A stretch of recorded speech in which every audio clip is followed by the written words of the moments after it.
Epiphany, the actual word epiphany means manifestation. Or the showing forth. I like to think of when we use the word epiphany in our conversations, we might say, I've had an epiphany. I've suddenly realized something new. A light bulb has gone off in my head, and I've learned something, or I've realized something that's new to me. I've become enlightened. So in the church, when we talk about the season of Epiphany, we're talking about how we've suddenly realized or seen that Christ is with us. That manifestation of Christ being in the world where Christ was not before. We use that term in church in a variety of ways. If we think about the season of Epiphany, I think we need to look at what happened before that. So the season right before that is Christmas.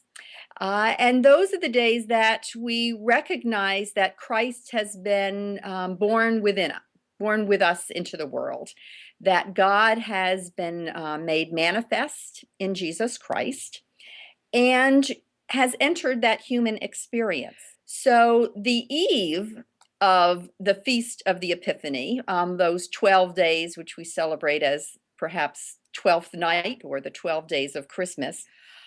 In the church calendar, that Feast of the Epiphany is January 6th.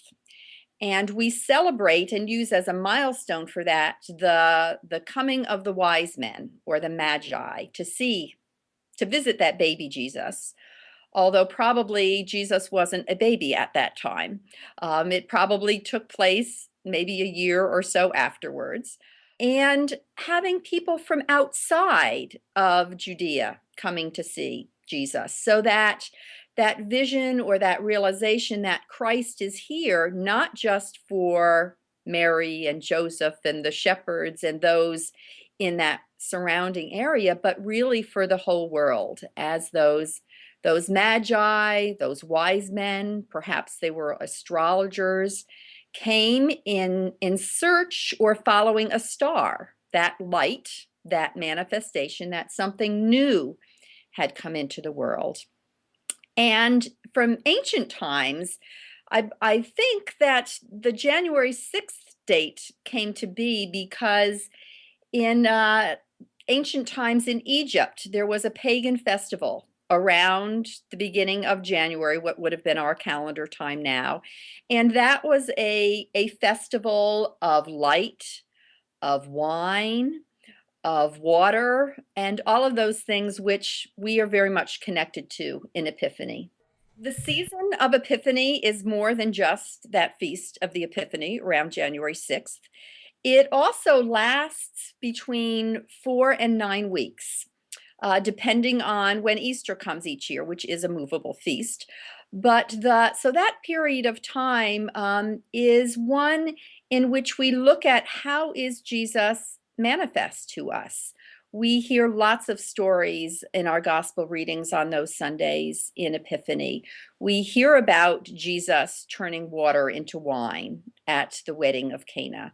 We hear about Jesus calling the disciples in those stories. We hear lots of stories of miracles and healings, all different ways that Jesus is making himself known to the world. The last Sunday of Epiphany, no matter when that is always the Feast of the Transfiguration. And to me, that is the ultimate way of showing how Christ is among us. He is illuminated with Moses and Elijah on either side of him on top of a mountaintop. And only a few of the disciples get to kind of see this amazing vision of Jesus fully present. And they're not quite sure because there's still a whole mystery about that. And they're frightened. But it really is the manifestation of the glory of God with Jesus being present. And so it prepares us then to go into the next season, which follows Epiphany, which is Lent.